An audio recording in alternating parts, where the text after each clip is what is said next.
Bien, pues Listo. buenas tardes tengan todos.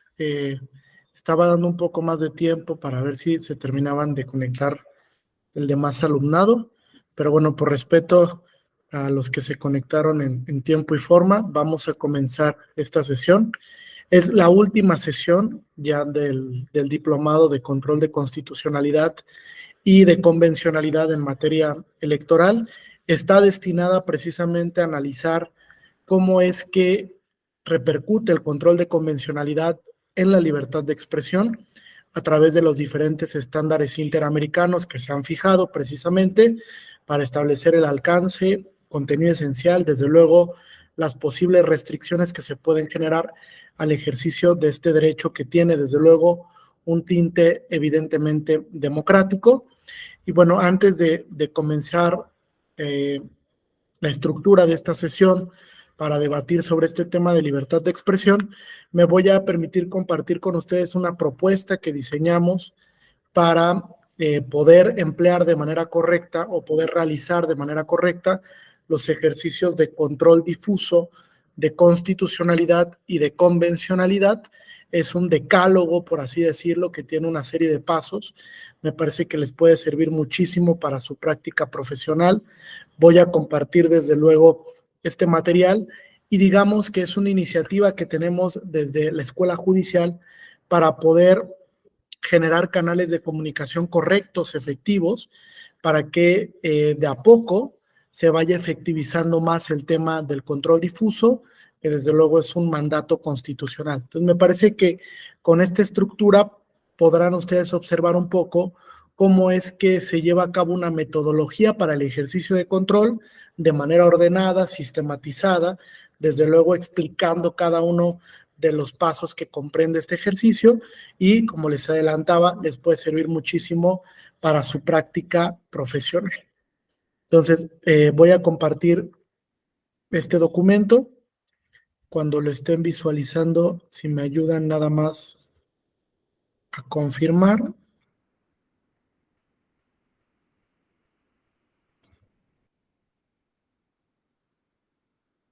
Bien, ahí ya se ve, ¿verdad? Sí, profesor. Perfecto. Voy a hacerlo un poco más grande para que lo alcancen a ver bien. Excelente. Bien, pues fíjense, es una especie de decálogo que sirve para los ejercicios de control de constitucionalidad y de convencionalidad difuso. Desde luego es una propuesta, es mejorable, claro que sí. Se aceptan cualquier todo tipo de opiniones, comentarios, sugerencias al respecto, pero a propósito del diplomado, pues decidimos establecer como una visión más práctica que puede, desde luego, llegar a mejores canales en el ámbito profesional y desde luego para la práctica que cada uno de ustedes realiza, el que vean este esquema del control que desde luego pues tiene algunos puntos finos de cómo se debe de realizar, no solo desde la perspectiva jurisdiccional, sino también es una propuesta para que cuando desde el ámbito del ejercicio profesional de la postulancia se quiera adentrar en un análisis propiamente constitucional o plantearlo ante un órgano jurisdiccional, pues se haga de manera sistematizada, porque incluso esto mejora la calidad de diálogo que se tiene frente al órgano jurisdiccional porque entiende de manera más correcta qué es lo que se está planteando y desde luego el órgano jurisdiccional se compromete más con el ejercicio de control que le están realizando si ve que esquemáticamente está bien formulado. Algunas de las deficiencias que se tienen cuando se plantean ejercicios de control de constitucionalidad o de convencionalidad, uno es que no hay un orden. Dos, es que en muchas ocasiones no se clarifica la idea de lo que se pretende someter a control. Y tres, que a veces no hay una metodología de por qué la norma que está sujeta a control vulnera el contenido de un derecho. A veces argumentativamente hay una carencia en el planteamiento. Y tal vez con este decálogo, con esta metodología, puedan mejorar ustedes en los planteamientos que realicen. Vamos entonces paso por paso a ver qué es lo que comprende esta metodología en concreto. Fíjense, el primer elemento nos dice tipo de control que se realiza. En el tipo de control que va más dirigido al operador jurisdiccional, el órgano tiene que verificar Si se trata de un control en el que la parte lo haya sugerido, es decir, que la petición venga por alguno de los sujetos del proceso, o bien si se está realizando de manera oficiosa. Ustedes saben que a partir del expediente Varios 912 del 2010, la Suprema Corte estableció que los órganos jurisdiccionales tienen que realizar control difuso aún de manera oficiosa, es decir, sin que ninguna de las partes lo solicite. Este ejercicio evidentemente se hace ex oficio cuando se tiene la duda o la presunción razonable de que la norma que se me va a aplicar pueda contradecir el contenido del bloque de constitucionalidad. Entonces, cuando se tiene esta duda, esta presunción fundada, desde luego que el órgano jurisdiccional puede realizar el control difuso de manera oficiosa. Incluso esto también lo dijo la Corte Interamericana en el caso Hellman contra Uruguay, que yo lo he denominado la revitalización del control, porque es ahí donde la Corte vinculó a todas las autoridades nacionales a realizar control de convencionalidad ex oficio, sin que ninguna de las partes lo solicite. Dice la Corte Interamericana, si el órgano, la institución, la autoridad prima facie se percata de que la norma que va a aplicar en el caso en concreto contradice el contenido del corpus juris interamericano o de un estándar fijado por la Corte, debe dejar de aplicarlo, que es algo que la Corte de manera muy puntual reafirmó ahora en la sentencia Rodríguez y Reyes Arpizar contra México, que es esta sentencia donde se declara la inconvencionalidad del arraigo y de la prisión preventiva oficiosa. Le reitera a las autoridades nacionales que el control difuso, uno, no es optativo, no es si lo quiere realizar o no, es un mandato, no solo un mandato constitucional, también es un mandato convencional. Dos, que el control difuso se puede realizar perfectamente de manera ex oficio, porque la Corte entiende que los jueces nacionales de cada uno de los estados parte que han suscrito y ratificado la convención se convierten en jueces interamericanos, porque también tienen la obligación de garantizar el contenido del bloque de convencionalidad. Entonces no hay ninguna excepción. Si están frente a una norma que tenga un posible vicio de convencionalidad, pueden inaplicarla al caso en concreto, desde luego pasando por toda la metodología. Entonces, digamos que el primer paso está en definir si el control se ejerce porque alguna de las partes me lo está solicitando de manera expresa, que lo llamaríamos control a instancia de parte, o si se está ejerciendo de manera oficiosa. Es decir, porque el órgano prima facie se percata que una norma que va a aplicar en el procedimiento puede entrar en contradicción con el contenido del bloque de constitucionalidad o de convencionalidad. Ese sería el primer paso. Segundo paso. Fíjense, el segundo paso es muy interesante porque es una, digamos, como el paso fino de la definición hermenéutica del derecho que puede entrar en contradicción con la norma sujeta a control. Fíjense lo que dice, definición del contenido esencial del derecho. ¿Qué implica la definición? Dice, para ello, él o la operadora deberá analizar la fuente de la que emana el derecho. ¿De dónde viene el origen del derecho?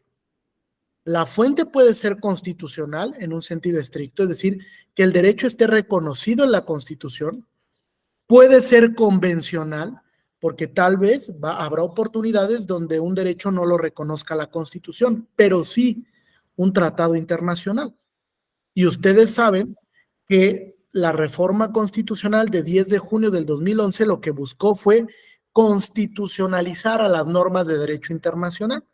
Es decir, que entraran en una dinámica donde los derechos humanos de fuente internacional son constitución, forman parte de la Constitución.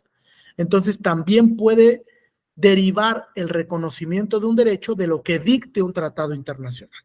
O bien, una tercera posibilidad que es muy interesante, que el derecho surja de la interpretación judicial. ¿Qué implica esto? Puede haber alguna ocasión donde se tenga el reconocimiento de un derecho a través de un precedente judicial sin que necesariamente esté reconocido en la Constitución o en algún tratado? La respuesta es sí. Ejemplo de ello, el libre desarrollo de la personalidad. Es un derecho que se configuró a través de la jurisprudencia de la Suprema Corte de Justicia de la Nación y que sin tener una remisión propiamente constitucional, es decir, no tiene un sustento normativo frente a la Constitución o frente a un tratado internacional de manera expresa. Eso no quiere decir que este derecho no se vincule con la configuración del bloque de constitucionalidad. Desde luego que forma parte del bloque de constitucionalidad. En ese sentido, si el derecho forma parte del bloque de constitucionalidad porque se configuró a través de la interpretación judicial, esto también vincula para que sea fuente de contenido esencial. ¿Qué quiere decir? Que entonces tenemos tres posibilidades para definir el contenido del derecho. Porque el derecho esté expresamente reconocido en la Constitución, primer posibilidad. Porque el derecho esté reconocido expresamente en un tratado internacional, segunda posibilidad. O tercera posibilidad, que el derecho se haya configurado a través de la interpretación judicial de la Suprema Corte, del Tribunal Electoral del Poder Judicial de la Federación, de la Corte Interamericana de Derechos Humanos o bien de alguno de los órganos que están legitimados para crear jurisprudencia por lo que dispone la legislación de amparo. Por ejemplo, hay un derecho que se creó en el ámbito administrativo, a lo mejor le han escuchado, el derecho a la buena administración pública. Si ustedes ven, este derecho no tiene propiamente una remisión normativa, no está en la Constitución, tampoco lo van a encontrar en un tratado internacional. Es un derecho cuyo contenido esencial se creó a través de la interpretación judicial. Y el hecho de que el derecho se crea a través de la interpretación judicial no exime para que forme parte del bloque de constitucionalidad. Al contrario, ese precedente que crea un derecho que creen forma parte del bloque de constitucionalidad, porque así lo dispuso la Suprema Corte en la contradicción de tesis 293 del 2011, que incluso ya hemos discutido en alguna otra sesión de este diplomado. Entonces, definición. ¿Dónde se encuentra el derecho? Está reconocido en una fuente nacional, en una fuente internacional, y aquí viene una puntualización muy importante. ¿Qué pasa si el derecho está reconocido en la Constitución y en un tratado internacional? ¿Qué es lo que pasa? La Corte dice, requieres de un criterio de armonización normativa. Armonízalo para que apliques tanto lo que dicta la Constitución como lo que dicta un tratado internacional. ¿Correcto? Esta parte es importante porque la Corte sostuvo en la acción de inconstitucionalidad 155 del 2007 que entre la Constitución y los derechos humanos de fuente internacional no existen jerarquías ex ante. ¿Qué implica esto? Que normativamente, jerárquicamente, la Constitución y los derechos humanos de fuente internacional están a la par. A la par. Y solamente bajo un criterio de interpretación hermenéutica, la Constitución podría desplazar al tratado o el tratado podía desplazar a la Constitución. ¿Cómo se entiende esto? La lógica hermenéutica nos dice, si un derecho tiene una mayor potencialización en un tratado internacional que en la Constitución, aplico el tratado. Pero si un derecho alcanza un mayor grado de protección en la Constitución respecto de lo que lo hace el tratado internacional, aplico la Constitución. A eso le llamamos criterio de selección normativa. No hay jerarquías ex ante, pero puede ser que la Constitución proteja más un derecho que un tratado. O puede ser que un tratado proteja más un derecho que la Constitución. Es connatural. Es propio de la dinámica de protección de los derechos. Evolutivamente así va a pasar. Y no nos tiene que espantar si un tratado desplaza la Constitución. o si la Constitución desplaza un tratado, porque al final, fíjense, es la misma fórmula. Todo es Constitución. Vienen de la misma fuente normativa y tienen la misma fuerza normativa y la misma jerarquía normativa. Forman parte de un solo bloque. Por eso es que la Corte le llamó bloque de constitucionalidad, en bloque, agrupados. Como están agrupados, no se desplazan entre sí. Solamente en los casos en concreto habrá que verificar qué norma es más benéfica. ¿Vale? Entonces, definición del contenido. Defino dónde viene el reconocimiento del derecho, si tiene un marco constitucional, si tiene un marco convencional y si tiene, desde luego, un marco interpretativo. Regularmente todos los derechos tienen un marco interpretativo. ¿Por qué todos los derechos tienen un marco interpretativo? ¿Por qué creen que todos los derechos tienen un marco interpretativo?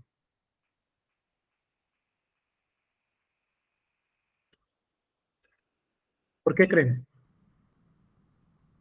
Porque es la interpretación judicial la que dota de contenido esencial. Es decir, el contenido esencial de los derechos no es estático. Le va a llegar un caso a un juez donde le dé un nuevo contenido al derecho, ¿no? Les pongo un ejemplo. En 2008, la Suprema Corte definió al libre desarrollo de la personalidad como una libertad residual que permite a las personas decidir libremente sobre sus metas personales. Decidir libremente. Ese fue un primer acercamiento al contenido esencial del derecho. Y después la Suprema Corte, varios años después, en 2015, cuando resolvió el amparo en revisión 237 del 2014, el caso del uso lúdico y recreativo de la cannabis, la Corte cambió el contenido del libre desarrollo de la personalidad. Dijo, no solamente es una libertad residual que protege el hecho de que las personas puedan decidir libremente sobre sus metas y anhelos personales, sino que también este derecho abarca la posibilidad de que las personas decidan libremente qué hacer sobre su cuerpo. Si quieren consumir cannabis, pues es una decisión volitiva. Y ese contenido ha ido evolucionando a través de la interpretación judicial. Aquí tenemos una tesis que se propone desde el derecho alemán, que es la tesis mixta. La tesis mixta que nos dice, el contenido esencial de los derechos lo fija por una parte el legislador y lo termina de definir el Poder Judicial, las y los jueces, a través de las diferentes decisiones judiciales que van emitiendo. Esas decisiones judiciales son las que fijan en la dogmática cuál es el alcance del contenido del derecho. ¿Correcto? ¿Vamos bien hasta aquí? ¿Alguna duda o pregunta, comentario? ¿No? Bueno. Vamos al tercer punto. Fíjense, el tercer punto es crucial. Es crucial porque este tercer punto va a definir cuál va a ser la norma del bloque, de todo ese bloque de derechos que yo tengo, qué norma voy a utilizar ya para propiamente realizar el ejercicio de control. ¿Qué norma voy a utilizar? Fíjense. Porque esta definición es muy interesante. El tercer punto lo que nos dice es, se deberá definir bajo el principio pro persona la norma del bloque que va a fungir como parámetro de control. ¿Ya ven cómo bloque y parámetro no es lo mismo? La Corte los utiliza como si fueran sinónimos cuando no lo son. Una cosa es todo el bloque de contenido de derechos y otra cosa es el parámetro de todo ese bloque que está allá arriba, conformado por la Constitución, los derechos humanos de fuente internacional, la jurisprudencia nacional y la jurisprudencia interamericana. De todo ese bloque normativo, yo voy a elegir aquel que en el caso en concreto me va a servir de parámetro de control. No me sirve todo el bloque, solamente una parte medular, porque están enjuiciando la norma porque vulnera la libertad de expresión, porque vulnera el acceso a la información, el debido proceso, el interés superior de la niñez, etcétera. Tengo que elegir qué parte de todo ese bloque va a configurar mi parámetro de control. Para que yo pueda elegir la norma parámetro, fíjate, Mesli, tengo que aplicar un ejercicio hermenéutico. ¿Qué implica esto? Fíjate, piensa en que un derecho está reconocido en la Constitución, pero también está reconocido en un tratado internacional. ¿Qué norma tienes que elegir? La lógica primero te dice que debes de buscar algo que llamamos armonización normativa, es decir, si la Constitución lo reconoce y también el tratado, armonízalos para que puedas aplicar los dos. Ese será tu parámetro de regularidad. Pero como yo les adelantaba, va a haber ocasiones donde la Constitución proteja más o donde el tratado internacional potencialice más el derecho. Me preguntará Raúl, y entonces en esos casos, ¿qué sucede? ¿Qué pasa si hay una mayor potencialización del derecho en algunas de las fuentes? Llámese Constitución, llámese derecho internacional. ¿Qué es lo que pasa ahí? Estoy seguro de que tienen la respuesta.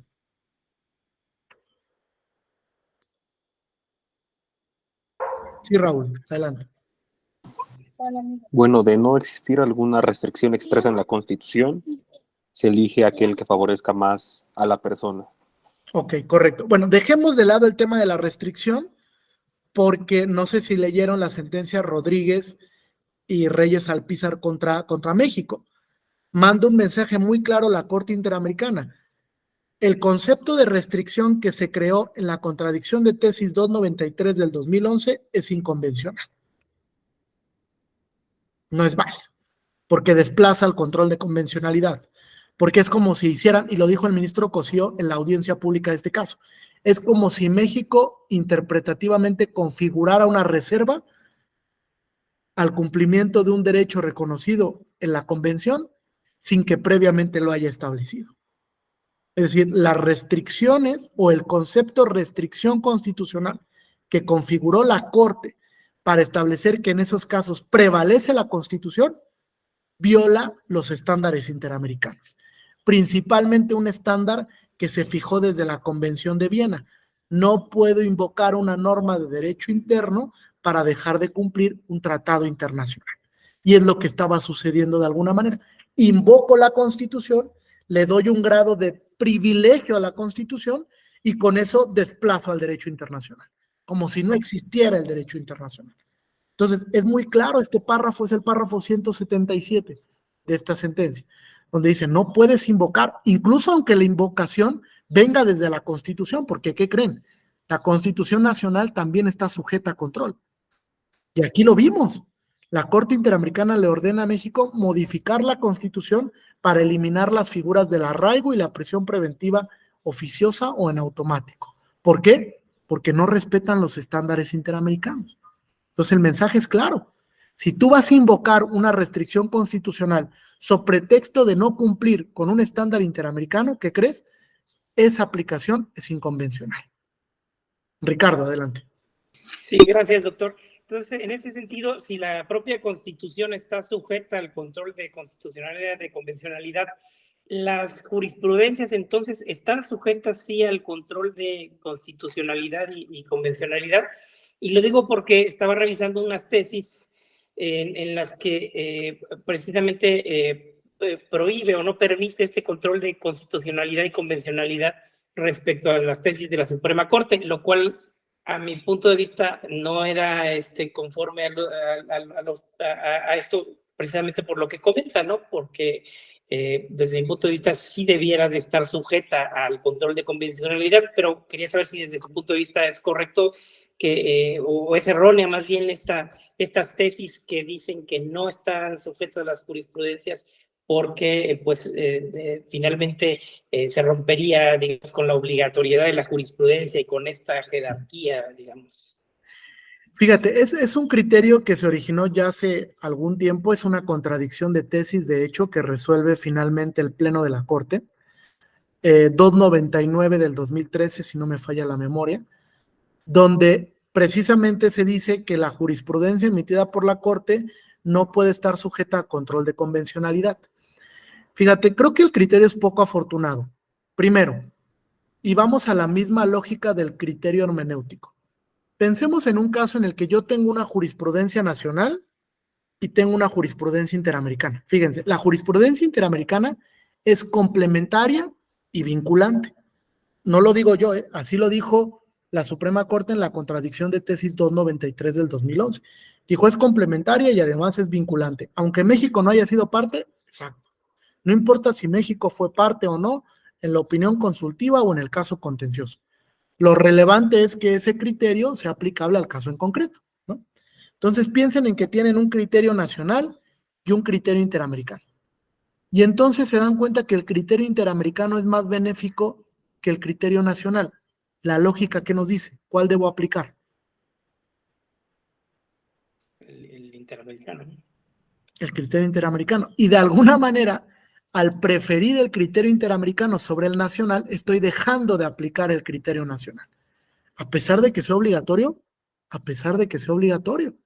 Porque, ¿qué creen? La lógica hermenéutica lo que dice es criterio de selección de interpretaciones. Si la interpretación de la Corte Interamericana para mi caso en concreto es más benéfica que lo que tú has dicho, Suprema Corte, yo voy a aplicar el criterio interamericano. Porque incluso tengo un deber frente al control de convencionalidad. El control de convencionalidad no se acaba con lo que dicta la convención. Va más allá. Hay que ver todos los estándares que ha fijado interpretativamente la Corte. ¿Y qué creen? Esos estándares que ha fijado interpretativamente la Corte Interamericana también son vinculantes. Entonces, creo que ese criterio es poco afortunado porque le quita la posibilidad a los jueces nacionales de, en algunos casos, inaplicar la jurisprudencia si es que consideran que un criterio interamericano es más benéfico o menos restrictivo. Incluso la posibilidad de, a través de un control de convencionalidad, declarar la inconvencionalidad de una jurisprudencia nacional. ¿Esto es posible? Desde luego que sí. Incluso la propia Corte Interamericana lo ha hecho. Ahí está Rodríguez y Reyes Alpizar contra México. La Corte Interamericana declaró que la jurisprudencia de las restricciones constitucionales es inconvencional. Ahí está el mensaje, es claro. Entonces sí es poco afortunado, pero creo que por fin se ve una luz al final del camino. Si hay una recepción correcta de este caso interamericano, me parece que ese criterio o ese estándar de las restricciones constitucionales y ese estándar restringido de qué casos sí y en qué casos no ejercer de control de convencionalidad va a modificarse. Y lo creo porque estimo que la integración del Pleno como está ahorita nos da para un cambio de criterio. Y nos sorprendió la Corte la semana pasada, ¿no? Declarando la inconstitucionalidad de la incorporación de la Guardia Nacional a las Fuerzas Armadas, al Ejército. Creo que esos 8 ministros que votaron por la inconstitucionalidad de esa incorporación de la Guardia al Ejército con base en un estándar interamericano, van a ser lo suficientemente prudentes para decir ese criterio que fijamos en la contradicción de tesis 293 es hora de abandonar. Y hay las condiciones, yo sí lo creo, ¿no? Salvo 3 ministros, uno que fue el desencanto total. Yo lo he dicho siempre, estaba sobrevalorado por muchas situaciones y por muchas contradicciones en las que había entrado, no solo en esta ocasión, sino durante mucho tiempo. Incluso es un ministro, y lo puedo decir abiertamente porque así lo he dicho incluso en mis redes sociales, es un ministro que tiene un ego muy alto, demasiado, tanto como para crear una autobiografía con sus sentencias más relevantes, como si las sentencias fueran unipersonales. Las sentencias no son de una persona, las sentencias son de una institución, porque aparte es un órgano colegiado. Si fuera un juez de distrito, dices, bueno, pues tal vez, ¿no? Pero aquí no, las sentencias se construyen por un órgano, llámese pleno o llámese primera o segunda sala de la Suprema Corte. Entonces creo que ese ministro pues ha desencantado mucho, ¿no? Porque incluso cuando vino el debate, ustedes lo recordarán, el debate de la Ley de Seguridad Interior, que fue el último regalo que dejó el presidente Enrique Peña Nieto, ese ministro votó en contra de la ley precisamente por un tema vinculado con las labores del ejército en materia de seguridad pública y sostuvo abiertamente que el ejército no podía realizar labores en materia de seguridad pública, porque eso le correspondía a una autoridad puramente civil, como lo ha sostenido la Corte Interamericana desde el caso Radilla Pacheco contra México, no es nuevo esto. Y ahora cambia de criterio, ¿no? Rotundamente un giro de 180 grados para decir, la incorporación es correcta porque al final será un mando civil. Pues ¿de dónde, no? O sea, ¿de dónde leímos esa interpretación? Entonces, creo que hay las condiciones ahorita, hay que aprovechar.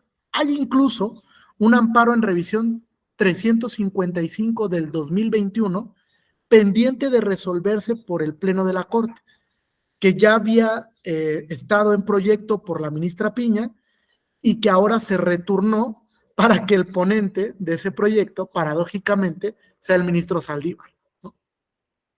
Porque la ministra Piña asume la presidencia de la Corte. Entonces, habrá que ver cómo viene esa propuesta, porque de ese proyecto no solo depende el tema de la prisión preventiva oficiosa, sino también depende el tema de las restricciones constitucionales. ¿Por qué? Porque la prisión preventiva es una restricción constitucional.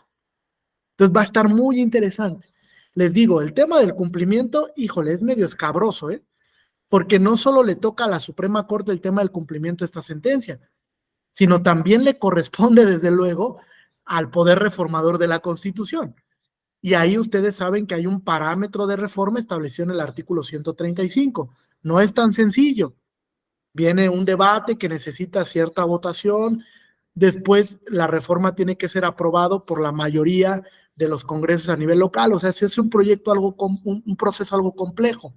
Entonces, habrá que ver cómo se recepciona. Yo creo que no hay tantas condiciones en el Congreso, incluso por los mensajes que se han enviado desde el Poder Ejecutivo, ¿no? Algunos mensajes como, no vamos a derogar la prisión preventiva, no vamos a eliminar el arraigo, etcétera, ¿no?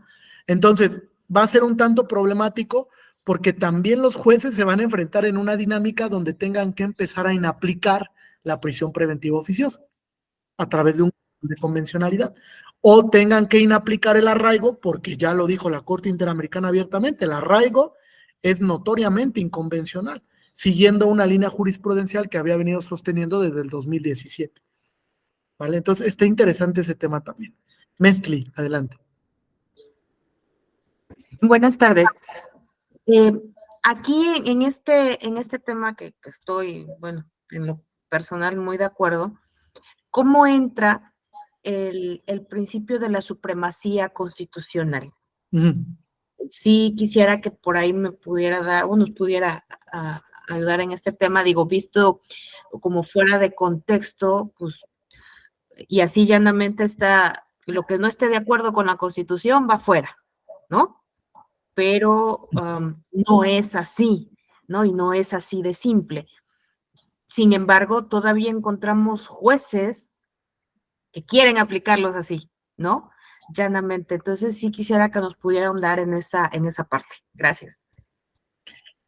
Mira, yo creo que gran parte de esa problemática interpretativa la ha generado la propia Suprema Corte, ¿no?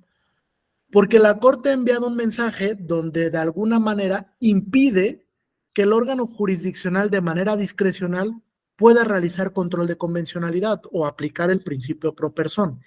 ¿Y por qué lo digo? Porque la Corte ha enraizado mucho la idea del principio de supremacía constitucional en un contexto sumamente kelseniano. Es decir, como si la Constitución estuviera alejado de todo. Y la dinámica de la globalización de los derechos lo que nos dice es, pues no es posible, ¿no? Porque incluso hoy en día hay un fenómeno en el que se busca que los derechos reconocidos en tratados internacionales se recepcionen de manera nacional. Es decir, hay un proceso en el que estamos buscando que esos derechos se constitucionalicen. Entonces, la idea de mantener a la Constitución alejada, a la Constitución en una grada de primacía, pues ha desaparecido. Es una idea muy siglo XIX, muy siglo XX. Muy siglo XIX, Marbury versus Madison, muy siglo XX, Kelsen, la garantía jurisdiccional de la Constitución. Cuando se viene el periodo de posguerra, de la Segunda Guerra Mundial, fíjense, hay como un punto de quiebre del constitucionalismo, Mestli. Y este punto de quiebre se da por dos principales fenómenos. Fíjate, el primero es muy interesante. Empezaron a cambiar las constituciones porque se emitió la Declaración Universal de los Derechos Humanos. Y la Declaración Universal de los Derechos Humanos de 1948, sin duda, fue el gran instrumento que hizo que se rematerializaran las constituciones. Es decir, a partir de esa declaración, todos los estados se empezaron a preocupar por cambiar sus constituciones y por incluir en sus constituciones catálogos bien definidos de derechos. A ese fenómeno le llamamos la internacionalización del derecho constitucional. Es decir, el derecho constitucional cambió debido al derecho internacional de los derechos humanos. No hay duda, está documentado ese tema. Y el segundo gran fenómeno que se da ya a finales del siglo XX, empieza en España en 1978, después viene Brasil 1989, Perú en 1993, Venezuela 1994, Ecuador 2003, ya en el siglo XXI, etcétera. Se da un fenómeno bien interesante, fíjense, donde ahora los constituyentes lo que buscaron es que se generara una cláusula abierta frente al derecho internacional. Y esta cláusula abierta se dio de manera muy singular por algo que podríamos denominar la recepción del derecho internacional. Es decir, se constitucionalizó el derecho internacional. Y esa constitucionalización, ¿qué llevó?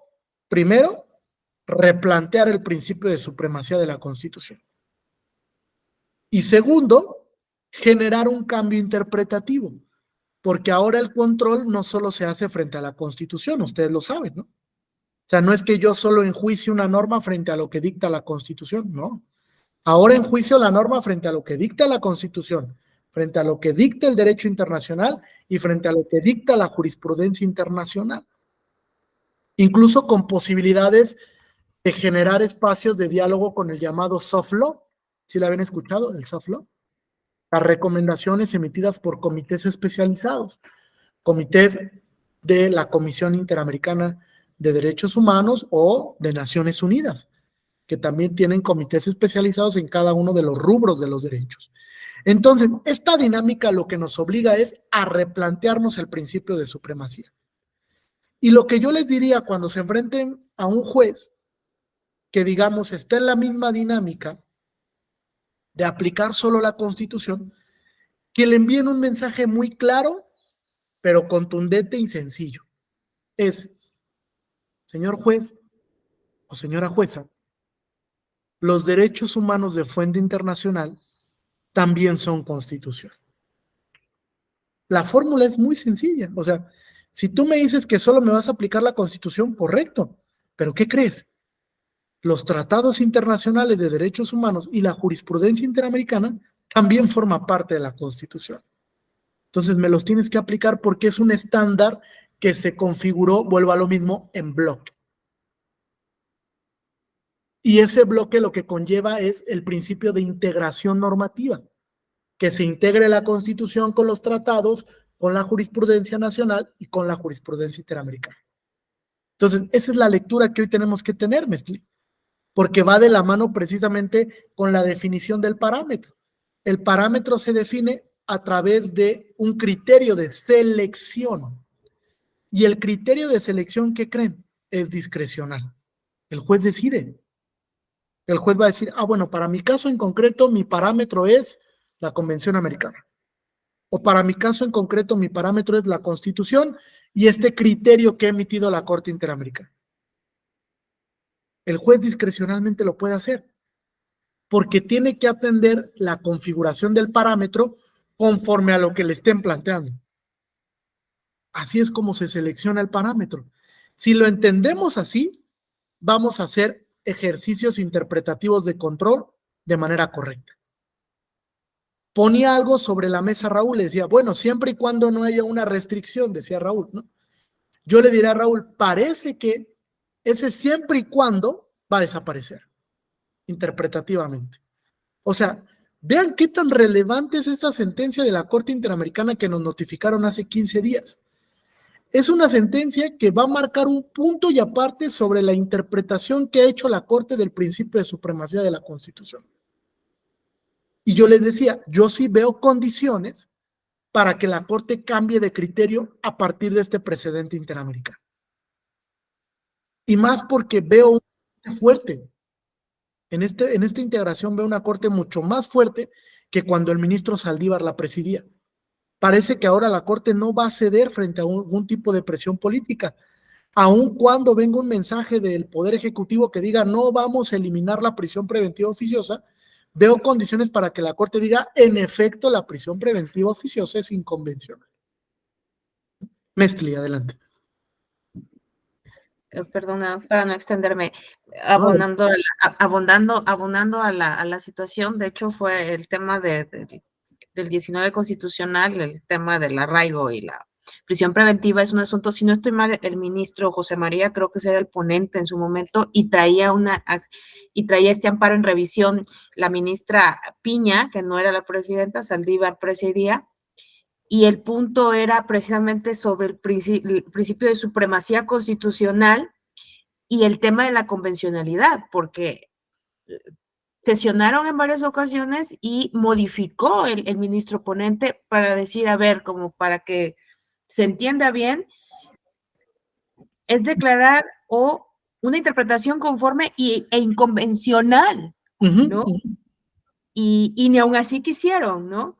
Y ya sabemos en que caímos en ser exhibidos de manera internacional sobre una sentencia donde nos están diciendo que es inconvencional precisamente el artículo y que tenemos que hacer una modificación, cosa que ya lo traían el ministro y que en el sentido el proyecto de la ahora presidenta de la Suprema Corte venía en ese sentido sobre ese amparo en revisión. Correcto. Que ahora tiene paradójicamente en sus manos el expresidente de la Suprema Corte, ¿no? Quien abonaba porque no se le moviera un ápice a una situación que venía en pro o en la misma directriz del Ejecutivo Federal y que muchos de esto que nos está usted marcando y lo que lo estoy recordando muy ampliamente, así lo estaba exhibiendo el proyecto del ministro, ¿no? Y que la ministra presidenta lo venía apoyando también en el tema del amparo y que tuvieron que retiraron y se quedó ahí guardado, ¿no? Ese era mi punto, digo, al final caímos en algo que pudimos nosotros como nación, la Suprema Corte, hablando como mexicanos y en nuestro poder judicial, haber recompuesto, ¿no? Y que teníamos la solución ahí por temas extraños y políticos, pues no se dio, ¿no? Y ahora pues nos acaban de regañar, ¿no? Pero qué triste que tengamos que esperar a que un órgano internacional como la Corte Interamericana nos diga que nuestra Constitución está mal para cambiarla. A pesar de que ya nos habíamos dado cuenta desde hace mucho tiempo que la prisión preventiva oficiosa no respetaba los estándares interamericanos, porque no es un criterio nuevo. La Corte Interamericana lo venía sosteniendo desde Chaparro Álvarez, imagínense, desde el 2010, 2012 más o menos, donde dijo la prisión preventiva no se puede aplicar en automático, solo de manera justificada. Igual el tema del arraigo. Había muchos precedentes. Lo que sucede es que no dialogábamos o no dialogamos correctamente con el sistema interamericano. Y tenemos que esperar a que la Corte emita una sentencia de condena para decir, en efecto, mi Constitución no respeta el estándar interamericano.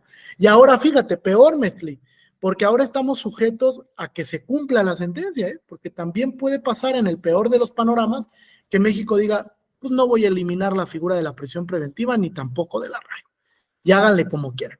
Y aquí viene una labor titánica para los jueces, porque va a haber jueces que sí se animen a inaplicar la prisión preventiva y el arraigo, y también creo que va a haber jueces que no lo van a hacer, porque Mestli dijo, bueno, ¿y qué hago con esos jueces que solo quieren aplicar la Constitución? Ahí está el ejemplo.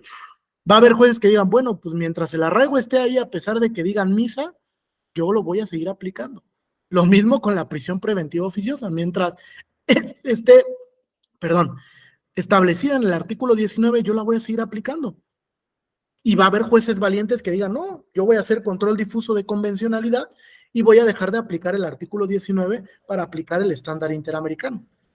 Y eso sería lo más correcto en la hermenéutica del principio pro persone. Pero también nos vamos a encontrar lugares donde la interpretación no se maneje así. Y hay que estar de alguna manera preparados para esos escenarios, ¿no?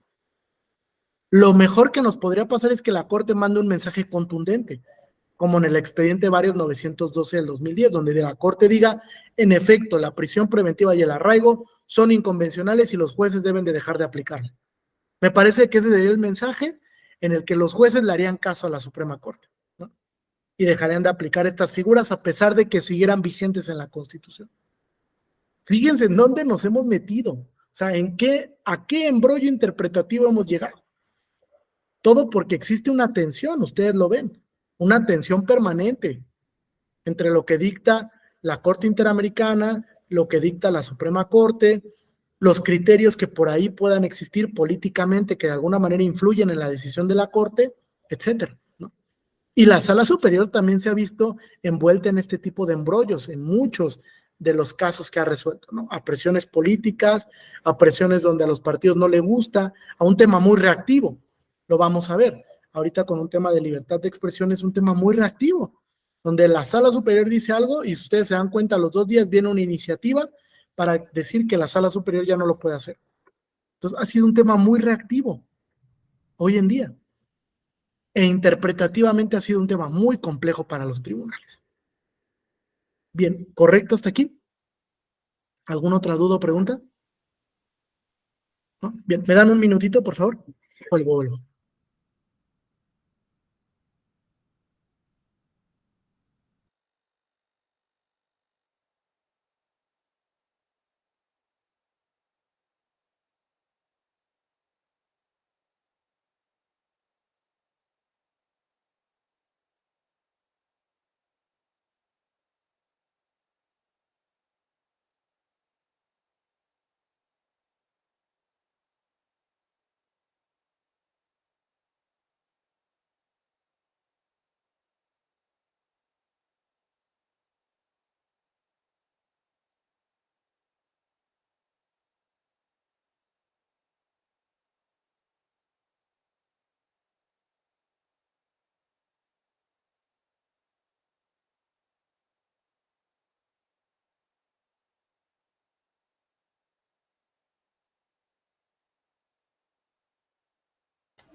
Listo, bien. Entonces, vamos al siguiente punto, que es el punto número 4. Nos dice establecimiento de la norma sujeta a control. Una vez que ya definimos la norma parámetro sobre la cual vamos a ejercer este escenario interpretativo de control, debemos ir al siguiente punto, que es, debo de establecer cuál es la norma que está sujeta a control. Particularmente decir, bueno, la norma sujeta a control es la norma A respecto de esta norma parámetro, ¿vale? Tengo que puntualizar la norma sujeta a control porque recuerden que estamos en un control difuso. El control difuso es un control concreto que únicamente puede llevar a la inaplicación de la norma, que se inaplique la norma en el caso en concreto, ¿correcto? Entonces, como es un control concreto, tengo que apreciar cuál es la norma sujeta a control y a partir de ahí realizar el ejercicio de control difuso, ¿vale? Ese es el punto número 4. Vamos al quinto punto. Si ya visualicé la norma que está sujeta a control, lo primero que tengo que hacer por el principio de presunción de constitucionalidad y desde luego de convencionalidad, antes de llegar a un escenario donde la norma potencialmente pueda ser declarada inconstitucional, lo que debo de realizar es una interpretación conforme, ¿correcto? Es decir, la interpretación conforme forma parte del control difuso de constitucionalidad. Lo que dicta es que si yo puedo salvar o existe la posibilidad de salvar la constitucionalidad / convencionalidad de la norma, debo de preferir ese escenario de interpretación conforme antes de llegar a la inaplicación. Porque eso salvaguarda 2 principios. El principio de presunción de validez y el principio de conservación del derecho. Se conserva la norma. Sí, se interpreta, se le da un contenido diferenciado, pero al final se conserva. No la estoy llegando a inaplicar, ¿vale? La interpretación conforme se da bajo el criterio de la norma parámetro. Por eso tengo que elegir la norma parámetro de manera previa. Porque si ya seleccioné la norma parámetro como la más benéfica o la menos restrictiva, a partir de esa norma voy a hacer el ejercicio de interpretación conforme. ¿Vale? Ese sería el quinto paso. Si la norma no es susceptible de interpretación conforme, porque va a haber oportunidad donde no pueda hacer ejercicio de interpretación conforme de esa norma, ¿están de acuerdo?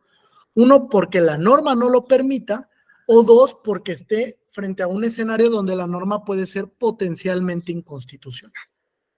Si sucede esto, entonces, debo de establecer cuál es el nivel de escrutinio judicial. ¿Sí lo habían escuchado esto? Nivel de escrutinio judicial. Es decir, respecto de la norma sujeta a control, ¿qué tan severo voy a ser? Fíjense, si la norma sujeta a control vulnera el principio de igualdad y hay una categoría sospechosa, si vulnera el interés superior de la niñez, o si la norma incide en una competencia o en una atribución constitucional, es un control severo, estricto. Quiere decir que va a ser muy difícil que la norma sea declarada constitucionalmente válida, porque la severidad repercute en el ejercicio de control. Es decir, me voy a poner muy riguroso. Si estamos frente a una norma que restringe un derecho diverso a los principios mencionados en un primer rubro, entonces el escrutinio es medio, ¿vale? Un escrutinio un tanto más laxo, no voy a ser tan severo, me voy a portar deferente con el legislador, etcétera, ¿vale? Escrutinio medio. O también existe el escrutinio laxo o simple, cuando la norma genera un trato diferenciado frente al principio de igualdad, pero no está de por medio una categoría sospechosa. ¿Sí sabemos lo que es categorías sospechosas? ¿Sí? O categorías de protección especial, ¿no? Si no está de por medio una categoría de protección especial y hay un trato diferenciado, pues voy a hacer un escrutinio simple. El escrutinio simple lo que implica es que me porto muy deferente frente al legislador, no soy severo frente a la constitucionalidad de la norma y por lo regular el resultado es que la norma se declare compatible con la Constitución, ¿vale? En el escrutinio simple o laxo, sobre todo porque por el principio de conservación del derecho, en esos casos de escrutinio simple me voy a portar muy deferente con lo que pensó el legislador. ¿Vale? Si el legislador pensó así la norma y no vulnera el estándar constitucional, que se declare constitucionalmente legítimo, ¿vale? Hay un grado de deferencia superior o prevalente. ¿Correcto hasta aquí? ¿Alguna duda? ¿No? Ok. Ya que determiné el nivel de escrutinio judicial, lo siguiente es selección de la metodología. ¿Qué metodología voy a ocupar? Ustedes saben que en el contexto contemporáneo, pues hay muchas metodologías a utilizar. Metodologías que se han importado de Occidente, sobre todo del sistema normativo alemán, o metodologías que incluso se han creado en América Latina. Fíjense, las metodologías que de manera recurrente se utilizan para el control de constitucionalidad son el test de proporcionalidad, 1. Segundo, el test de igualdad, ya sea laxo o estricto. Ese test de igualdad lo configuró, lo creó la Corte Constitucional Colombiana. Y después México, desde luego, recogió la propuesta de la Corte Constitucional y hoy en día se aplica para aquellos casos donde la norma puede incidir en el principio de igualdad. ¿Qué determina si es un escrutinio laxo o estricto? Si está de por medio una categoría sospechosa. Si está de por medio una categoría sospechosa como las mujeres, la niñez, los adultos mayores, las personas con preferencias sexuales diferentes, las minorías religiosas, etcétera, el escrutinio es estricto. muy severo. Es decir, va a ser difícil que la norma sea declarada constitucionalmente legítima. Si no está de por medio ninguna categoría de protección especial, entonces el escrutinio es laxo. ¿Vale? El escrutinio es laxo. ¿Correcto hasta aquí? ¿Alguna duda?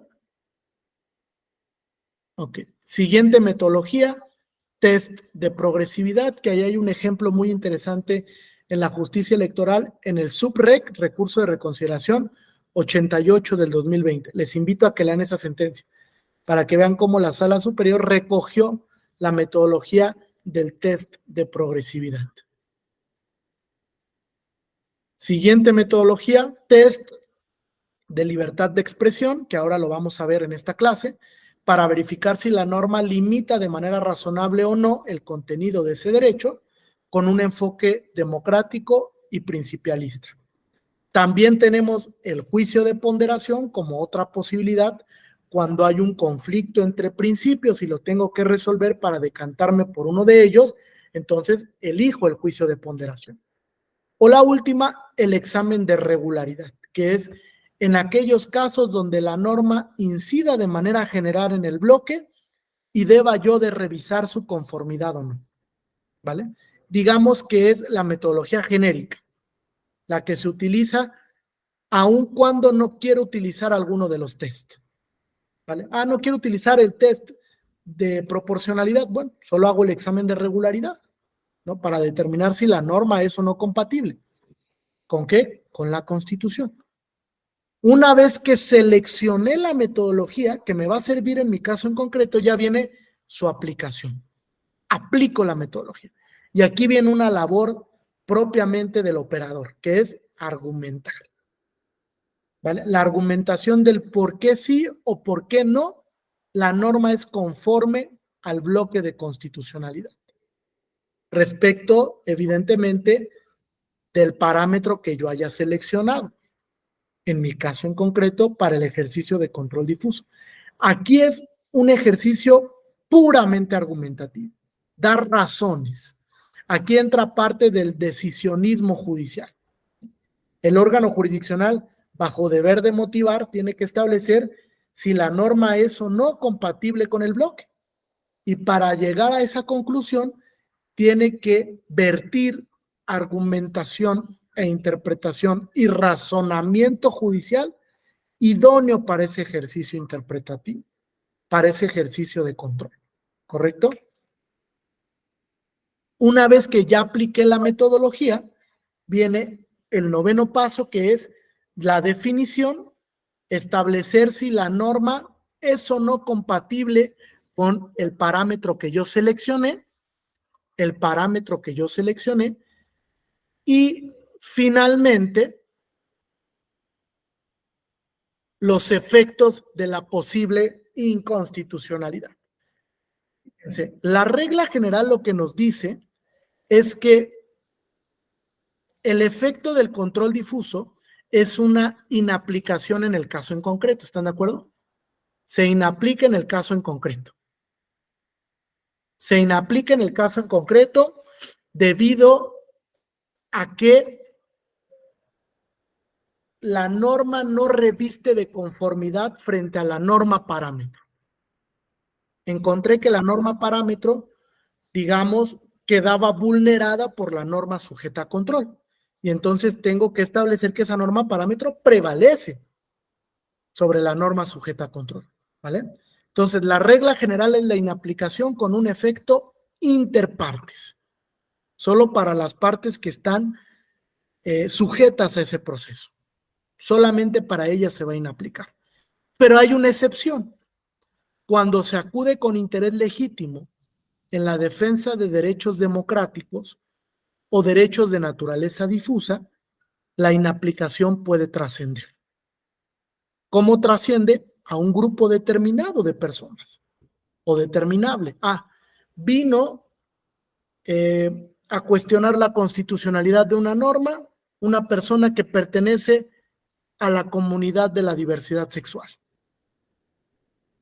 Y si se llega a la conclusión de que la norma es inconstitucional porque viola, por ejemplo, el principio de igualdad, el beneficio no solo va a ser para ese sujeto, sino para todos aquellos que pertenezcan a esa colectividad, como un beneficio indirecto. Sí, de manera directa se le va a aplicar la norma a Juanito Pérez, pero de manera indirecta el beneficio va a ser para todo ese grupo que esté en la misma posición de aplicación de la norma.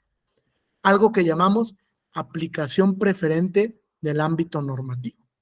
Como a ti también te repercute y tú formas parte de ese grupo minoritario, de esa categoría de protección especial, el beneficio de la inconstitucionalidad en este caso también a ti te alcanza. Es a lo que llamamos efectos indirectos de la inconstitucionalidad de la norma. ¿Correcto hasta aquí?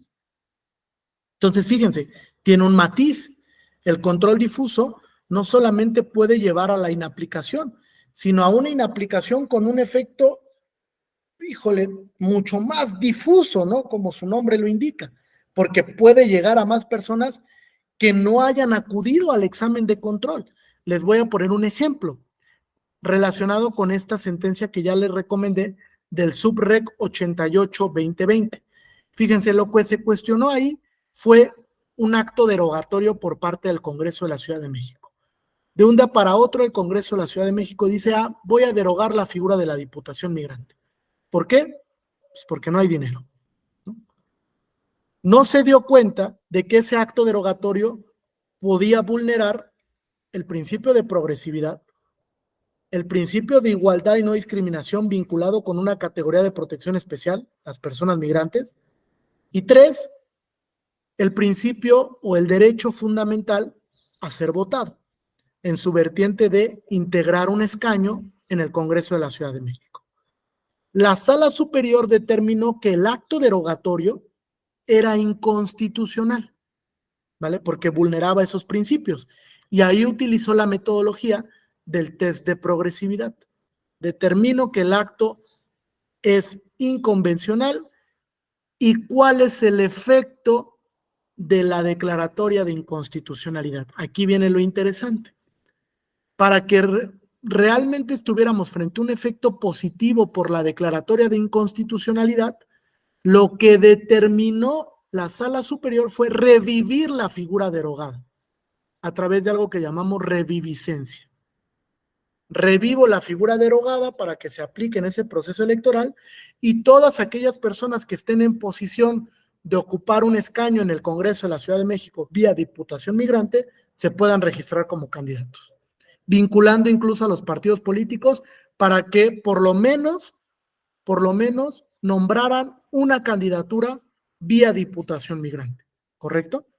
Fíjense, lo que propició la reviviscencia fue que el efecto, el beneficio de la declaratoria, no solo fue para la persona que acudió al recurso de reconsideración, sino que benefició a todos aquellos que pertenecen a la comunidad migrante, porque se encuentran en una posición preferente frente al orden normativo. Hay un efecto indirecto, si bien en la sentencia no se dijo que ellos eran beneficiados, sino únicamente quien acudió al mecanismo, lo cierto es que hay un beneficio indirecto, porque todos ellos se vieron beneficiados de la reviviscencia de la norma, de que la norma se reviviera para que se aplicara en ese proceso electoral. ¿Correcto hasta aquí? ¿Alguna duda? Entonces, si se dan cuenta, han cambiado mucho las perspectivas de los efectos de la inconstitucionalidad. Sobre todo, se han modificado, se han reinterpretado a través del interés legítimo y de la defensa de los derechos colectivos, difusos o lo que llamamos derechos democráticos, como la libertad de expresión. ¿Bien hasta aquí? ¿Tienen alguna duda o pregunta en cuanto a la metodología? ¿Sugerencia, desde luego? ¿No? Pero creo que puede ser muy práctica, ¿vale? Se las voy a compartir desde luego. Les voy a mandar aquí mi correo electrónico para que me escriban un correíto y yo les pueda compartir la metodología y pues que la utilicen, ¿no? No sé, Ricardo, tú a qué te dediques, Mesli, a qué te dediques, también Raúl, a qué se dediquen. Yo trabajo en el INE, doctor, soy vocal pues. de la organización electoral del INE. Perfecto. Entonces, pues te sirve, ¿no? Porque desde luego también el INE tiene funciones materialmente jurisdiccionales, ¿no? Entonces, habrá oportunidad para que también se ejerza control de convencionalidad o control de constitucionalidad. Creo que puede ser benéfico, incluso porque da pautas para el ejercicio de interpretación hermenéutica, ¿no? Creo que el INE es uno de los órganos que más administrativos, que más dialoga con precedentes interamericanos, con la Suprema Corte, con la Sala Superior, etcétera. Cosa que no hacen otros órganos, ¿no? Lamentablemente. Sí, gracias. Mestli. Yo soy abogada en materia electoral y trabajo para un instituto político. Somos parte del equipo en materia electoral y como el actual presidente del partido político es diputado, soy asesora del diputado en el Congreso del Estado, cosa que con mis principios personales sí me tiene constantemente me contrapuntea diciéndolo en palabras coloquiales. Claro, claro.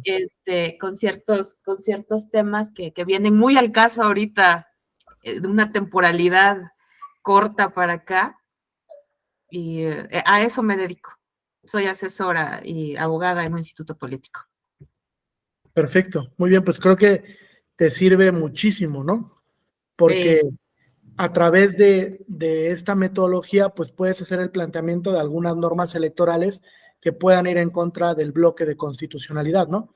Entonces te sirve muchísimo la metodología, ojalá que se llegue a ocupar en alguna oportunidad. ¿Y Raúl? Sí, profesor, yo soy estudiante de Derecho en la Facultad de Derecho de la UNAM. De la UNAM, ok. Así Perfecto. es. Bueno, pues con mayor razón, ¿no? Creo que también te sirve muchísimo el estar empapado de estas metodologías a tan temprana formación educativa, ¿no? Bien, entonces, voy a dejar de compartir, ya les compartí mi correo electrónico para que me puedan escribir para solicitar la metodología y les voy a compartir la presentación de este módulo, ¿no? De estas 2 sesiones denominado control de convencionalidad de la libertad de expresión. Si me ayudan nada más indicando cuando ya le estén visualizando, por favor.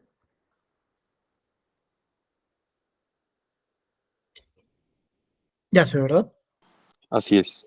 Perfecto. Bien, vamos entonces primero a una pequeña definición de lo que es el control.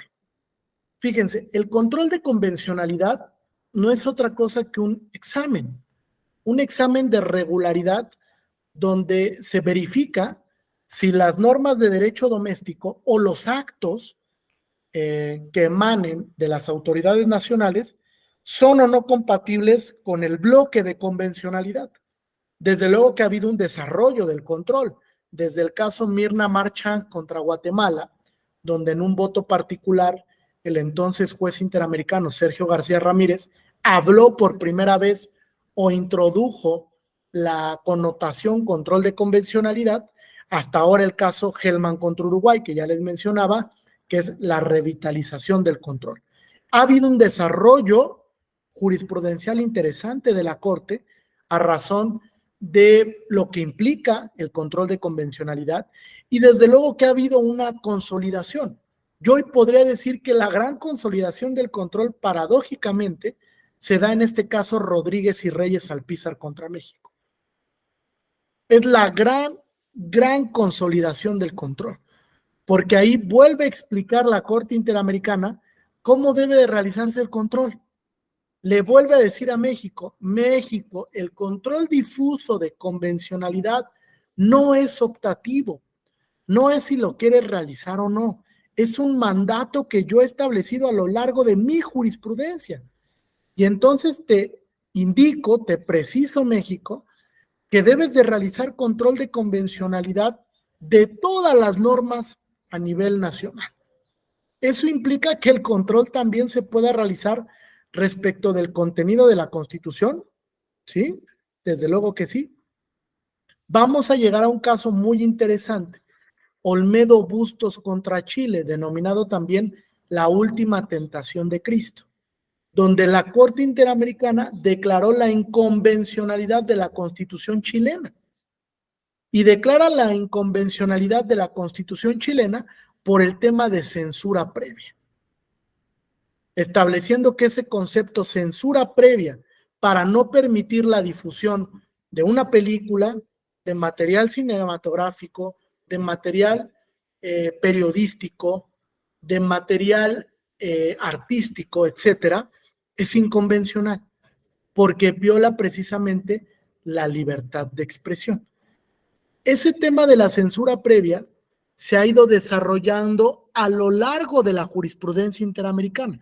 Por ahí hay otro caso que ustedes deben de conocer, Radio Caracas contra Venezuela, donde la Corte Interamericana volvió a reafirmar que si la libertad de expresión se restringe de manera indebida y no se respetan los estándares interamericanos, es tanto como vulnerar el ámbito democrático del Estado. Porque la Corte ha establecido que la libertad de expresión es piedra angular de las democracias constitucionales en América Latina. Entonces no puedes limitar nada más porque sí el tema de la libertad de expresión. Sí se puede restringir, desde luego, porque no es un derecho absoluto, pero la restricción tiene que estar suficientemente legitimada. Es decir, tiene que tener un fin convencionalmente válido. Así lo ha dicho. Y entonces la Corte Interamericana, a lo largo de su jurisprudencia, ha intentado establecer cuál es la dimensión del control de convencionalidad. Y ha dicho tres cosas que son muy interesantes. Fíjense, primero, el control de convencionalidad se debe ejercer por todas las autoridades. Todas las autoridades. ¿Vale? El control de convencionalidad se tiene que ejercer por todas las autoridades nacionales. Segundo punto, el control de convencionalidad lo deben de ejercer las autoridades nacionales de manera oficiosa. Es decir, sin que ninguna parte concurrente del proceso lo solicite, tienes la obligación por mandato convencional de ejercer control de convencionalidad. Y tercer punto, el control de convencionalidad es de carácter complementario. El control de convencionalidad es de carácter complementario y además se nutre de toda la jurisprudencia interamericana. Se nutre de la jurisprudencia interamericana. Es decir, todos aquellos casos donde se vaya definiendo el contenido esencial de derechos forman parte del ejercicio de control de convencionalidad. Forman parte del ejercicio de control de convencionalidad. ¿Correcto hasta aquí? ¿Sí? Ok. Ahora, hay un principio fundamental del control, que es el llamado efecto útil. ¿Sí la habían escuchado? Efecto útil. El efecto útil de la norma internacional lo que establece es que, primero, en el ámbito nacional no se puede invocar ninguna norma, ni tampoco se puede invocar ningún acto para dejar de cumplir con un tratado internacional. Todos los actos y todas las normas paralelamente tienen que ser compatibles con el contenido del bloque de convencionalidad. Tienen que revestir de compatibilidad. Segundo punto, si tú suscribes un tratado internacional, desde luego es para cumplirlo. Artículo 27 de la Convención de Viena. Si suscribes un tratado internacional, no puedes invocar ninguna disposición de derecho doméstico para dejar de observarlo. Tienes que cumplirlo, es parte del efecto útil. Y el efecto útil es producto también del ejercicio interpretativo. ¿Qué quiere decir esto? Que cuando voy a realizar control de convencionalidad, no solo tengo que ir al tratado, a la Convención Americana, a la Convención Belén do Pará, al Pacto Internacional de Derechos Civiles o Políticos, sino que tengo que acudir también a la interpretación del tratado. Y en la interpretación del tratado hay diversos órganos especializados. Por ejemplo, cuando se trata del sistema universal, los órganos especializados para dotar de contenido a los tratados internacionales son los comités de Naciones Unidas o el Consejo General de Naciones Unidas. Cuando se trata del sistema interamericano, el órgano especializado para dotar de contenido a un tratado internacional es la Corte Interamericana de Derechos Humanos. ¿Correcto? ¿Bien hasta aquí? ¿Alguna duda en cuanto al efecto útil? ¿No? ¿Ninguna? Ok.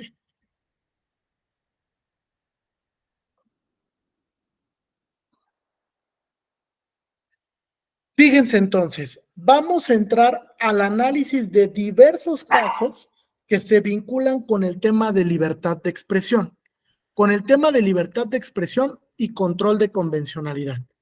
Primero les quiero recomendar un texto que publicamos en la Escuela Judicial, por aquí, se llama Libertad de expresión en la jurisprudencia de la Corte Interamericana de Derechos Humanos. ¿Vale? Es un texto gratuito que está disponible de manera digital, ustedes lo pueden descargar y van a ver efectivamente los diferentes parámetros interamericanos que se han fijado en torno a la libertad de expresión. ¿Vale? El primero de ellos es precisamente este tema de la censura previa.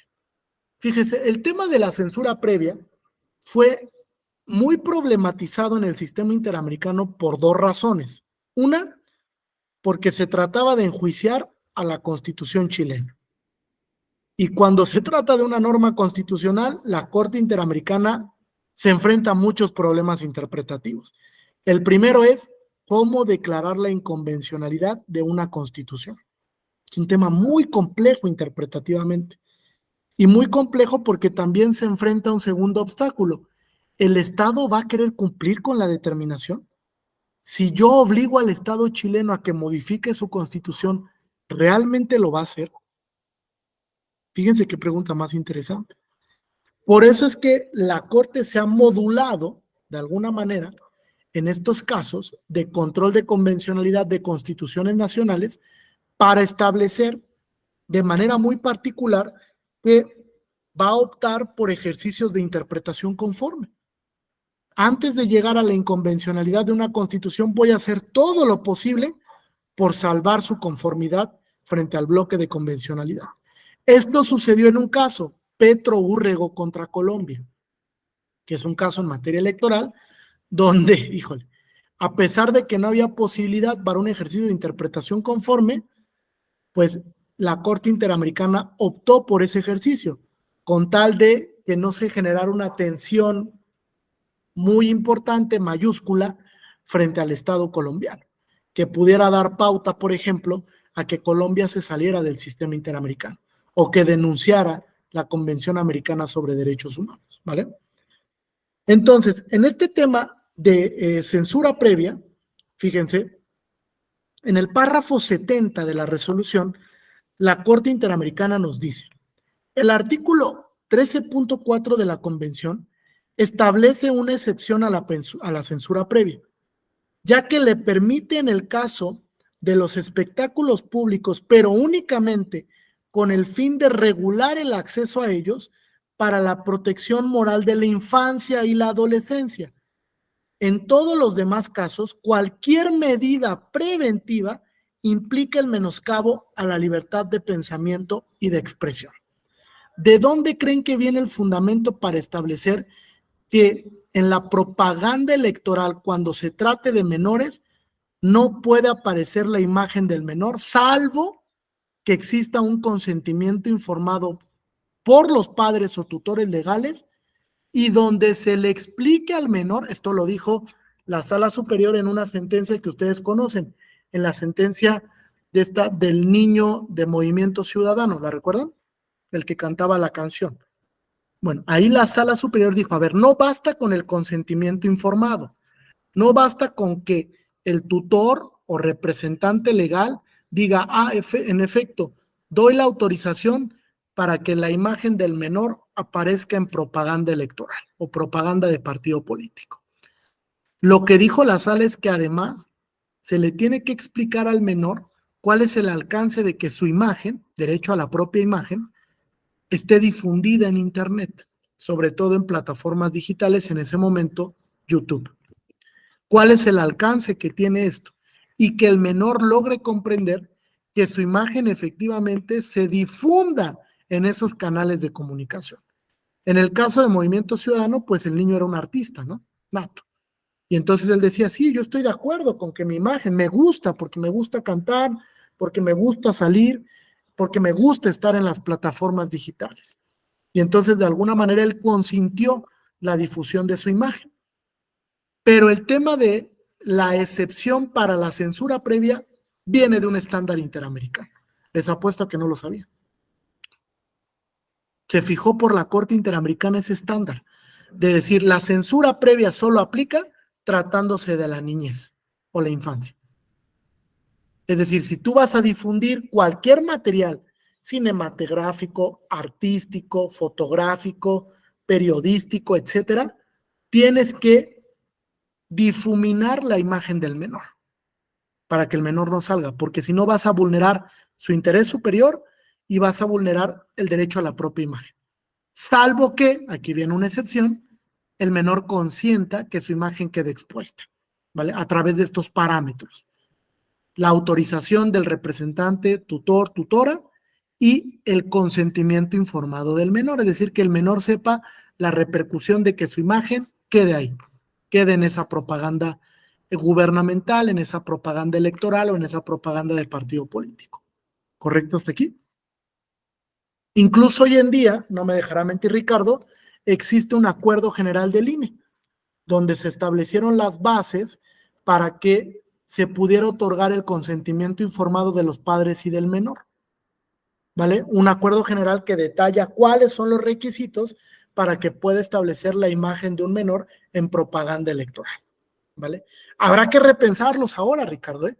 Sobre todo porque nos encontramos en un fenómeno en el que, creo yo, por lo menos así lo estoy visualizando, los actos de precampaña y campaña de los diferentes participantes de los procesos electorales, candidatos y candidatas, se están sujetando en un 90% a la propaganda en redes sociales.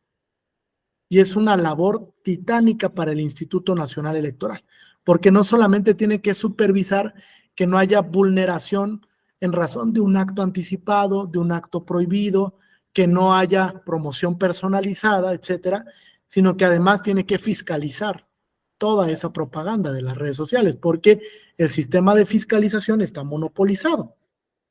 Es decir, solo el Instituto Nacional Electoral realiza las labores de fiscalización a nivel nacional. ¿Vale? Entonces, es un tema bastante interesante. Ahora, este tema de la censura previa se volvió también problemático porque se tenía que armonizar la libertad de expresión con la posibilidad de limitar bajo algún esquema el que se difundieran ciertas imágenes, ciertos documentos, ciertos trabajos de investigación periodísticos, etc. Y la salida que da la Corte Interamericana, pues es suficientemente razonable. Dice, para que el Estado garantice efectivamente el ejercicio del derecho a la libertad de pensamiento y de expresión, no basta con que permita que se suscriban ideas u opiniones, no basta con que tú lo permitas constitucionalmente, sino que tal protección debe de comprender el deber de no restricción de su difusión. O sea, no puedes restringir que se difunda. O sea, no basta con que me permitas que me exprese, o no basta con que me permitas que yo difunda mis ideas u opiniones, sino que además debes de no restringir la difusión, no limitarla de manera ilegítima, donde pasa en muchos momentos, ¿no? Donde dice, voy a restringir que tú puedas difundir esta información. Si se hace una restricción de difusión sin ningún fin convencionalmente válido, no será legítima esa restricción, ¿vale? porque se tiene que cumplir con el estándar que dicta el artículo 30 de la Convención, que la restricción sea por la protección de un fin o un interés público o social, o que tenga por objeto garantizar el contenido de un derecho. Te estoy restringiendo la libertad personal porque estoy garantizando el derecho al honor, o porque estoy garantizando el interés superior de la niñez, o porque estoy garantizando el derecho a la integridad personal. Siempre tiene que haber un fin legítimo detrás de la restricción. Las restricciones se analizan en el contexto democrático por la Corte a través del test de proporcionalidad, ¿vale?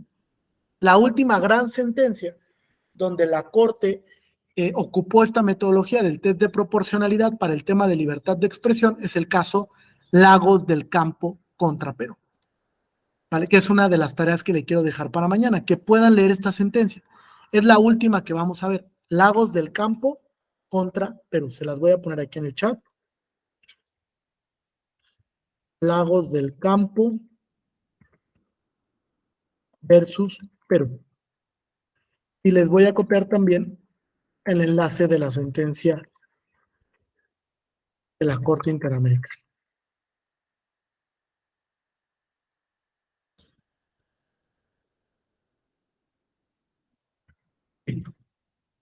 Si tienen oportunidad, si tienen un espacio y la pueden leer para el día de mañana, estaría muy interesante la retroalimentación. Esta sentencia es súper emblemática para el tema de libertad de expresión, restricciones y tintes democráticos, derecho a la estabilidad en el empleo, etcétera, ¿vale? Pero está muy interesante cómo se hizo el ejercicio para ver si se había limitado de manera correcta o no la libre manifestación y expresión del señor Lagos del Campo. Entonces, fíjense, esta sentencia, la última tentación de Cristo, Olmedo Bustos y otros contra Chile, es una sentencia que se emite en el año 2001. ¿Cómo ha avanzado del año 2001 a la fecha el tema de la protección del artículo 13 de la Convención Americana? Y desde luego del protocolo adicional. Hay que poner mucho en hincapié que la libertad de expresión se potencializa mucho en el protocolo adicional a la Convención, en el Pacto San Salvador, que es el protocolo adicional en materia de derechos económicos, sociales y culturales, y que es un tratado internacional regional. ¿Cómo ha avanzado? Fíjense. El artículo 13, en esta sentencia caso Peroso y otros, y el caso Granier, que ya se los había yo comentado, la Corte Interamericana estableció el artículo 13.2 de la Convención debe interpretarse en relación con el artículo 13.3, que es el más explícito en prohibir las restricciones a la libertad de expresión mediante vías o medios indirectos encaminados a impedir la comunicación y la circulación de ideas y opiniones. Vías o medios indirectos. Fíjense, les voy a contar un caso de el fiscal de Veracruz, tal vez lo conocen. Bueno, ex fiscal de Veracruz, Jorge Winkler. Fíjense, Jorge Winkler tenía una página institucional en Twitter donde difundía toda la información relacionada con la labor institucional que realizaba la Fiscalía del Estado de Veracruz, ¿vale? Incluso Jorge Winkler en esta página de Twitter se ostentaba como fiscal general de Veracruz y además de ostentarse como fiscal general de Veracruz, también difundía solo información institucional, es decir, qué labores estaba haciendo la Fiscalía, si realizaba la investigación por alguna persona, si se ejecutaba alguna orden de aprehensión, etc. De repente Jorge Winkler se empieza a pelear en Twitter con un ciudadano común y corriente, con Ricardo Araujo, con Jesús Cadena. Nos empezamos a pelear con Jorge Winkler en Twitter y nos bloquea de la cuenta institucional. Este ciudadano decide acudir a un juicio de amparo contra el bloqueo de Jorge Winkler a través de la plataforma Twitter por la que difundía información institucional.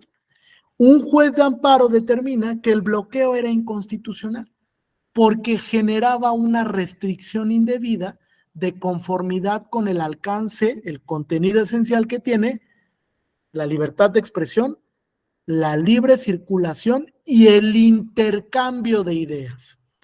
Y el juez de amparo dice, la restricción que se configuró a través del bloqueo de la cuenta de Twitter es inconstitucional porque no permite que el ciudadano se entere de las labores que institucionalmente está realizando la Fiscalía.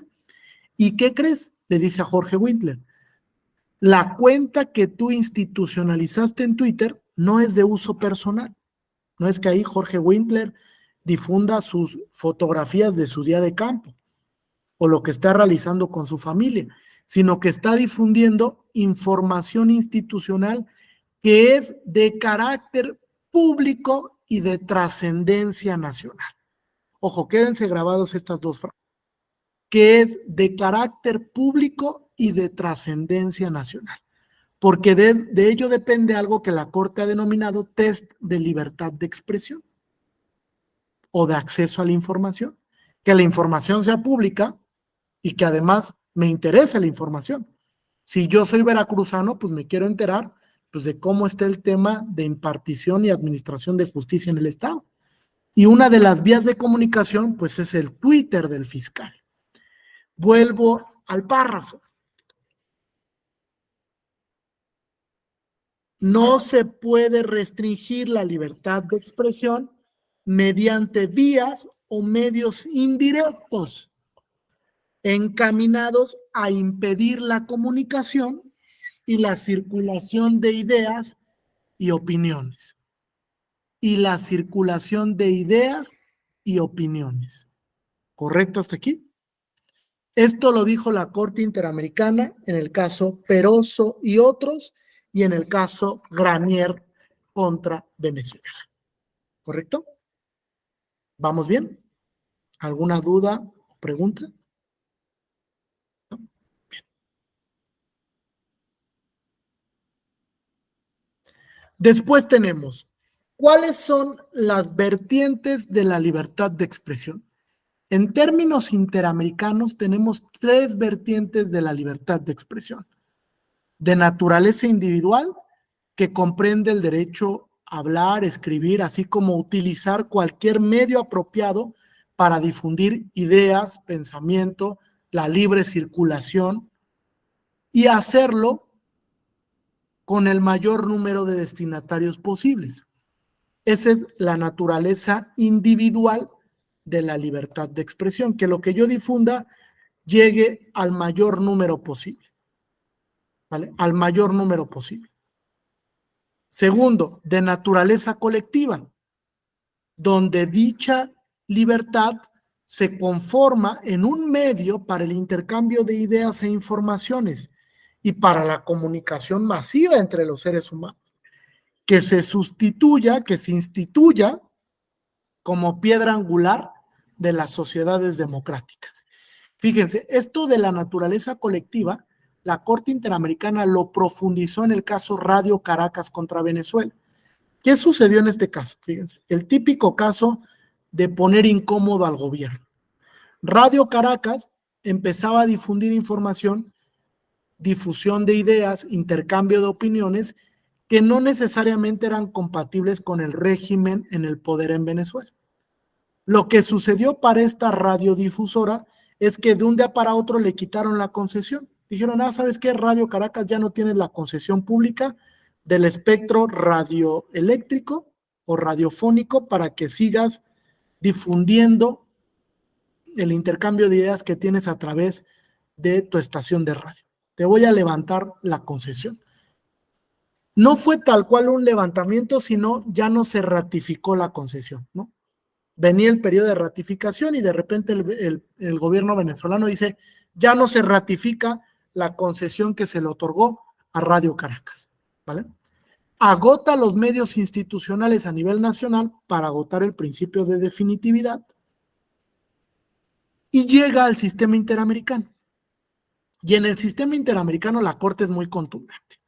Y la Corte dice, a ver Venezuela, ¿por qué no le estás otorgando la renovación de la concesión a Radio Caracas? Y lo que decía Venezuela es que no está cumpliendo con los requisitos para la renovación de la concesión. Y Radio Caracas dijo, pero por supuesto que sí, aquí están todos los requisitos. Lo que sucede es que la difusión que realizo a través del espectro radioeléctrico le resulta incómoda al gobierno actual. Y por eso es que no me renovó la concesión. La Corte Interamericana dice, luego entonces hay una vulneración a la libre manifestación, a la libre expresión de Radio Caracas como persona jurídica, como sociedad que se dedica precisamente al intercambio de ideas, y se vulnera la piedra angular de la sociedad democrática venezolana, que es el conocer otro punto de vista, el saber que hay otra perspectiva en cuanto a lo que está haciendo el gobierno actual. Algo no tan alejado de la realidad en el sistema jurídico mexicano, ¿eh? Algo como lo que está pasando a Infomex, ¿no? Por ejemplo, que tiende a desaparecer presuntamente por un tema laboral, pero que en realidad detrás está pues un tema de prohibición, de límite, de restricción a la libertad de expresión, ¿no? A la libre circulación, al intercambio de ideas. Incluso el presidente de la República dijo, ¿para qué lo queremos si ya tenemos las mañaneras, ¿no? Lo dijo abiertamente. Entonces, tal parece que no se va a revivir a esta empresa de radiodifusión del Estado mexicano. Puede ser un caso que llegue al sistema interamericano, ¿eh?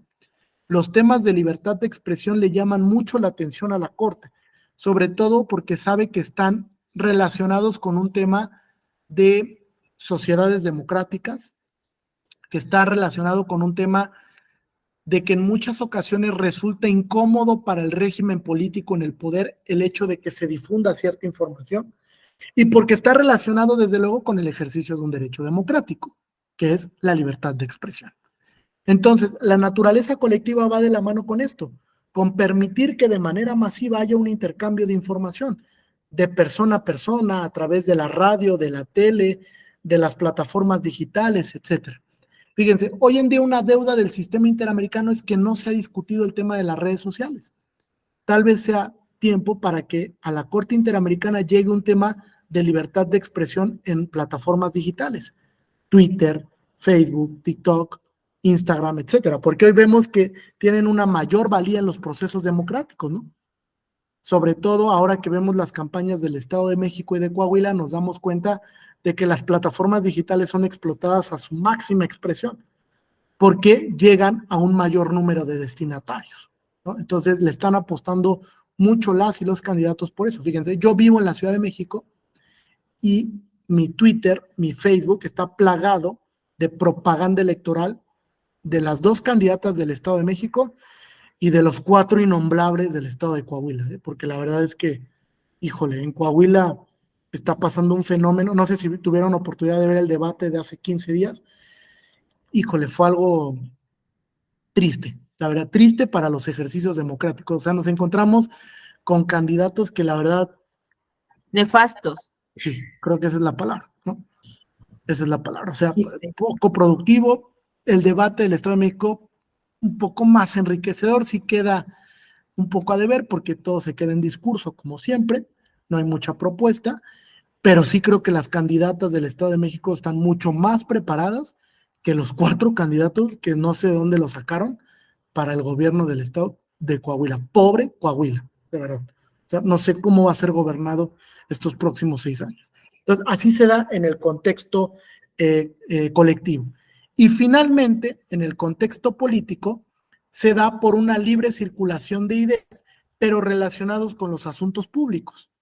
Incluso la Sala Superior ha dicho que en el contexto de los procesos electorales se potencializa la libertad de expresión, ¿no? Hay una mayor circulación de ideas, hay pluralidad, tiene que haber tolerancia también, se respeta diversos estándares de libertad de expresión e incluso se permite la libre manifestación de ideas con algunas restricciones, ¿no? Por ahí también existe el antecedente de que las calumnias desaparecieron de los códigos penales, ya no existe el delito de calumnia.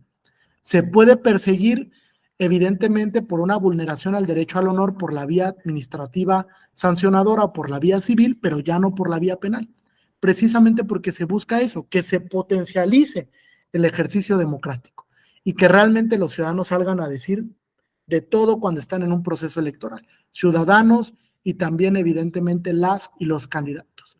Entonces la vertiente política es una vertiente colectiva pero que se relaciona únicamente con el tema de asuntos públicos o procesos electorales, si así lo quieren ver, o procesos democráticos propiamente, ¿no?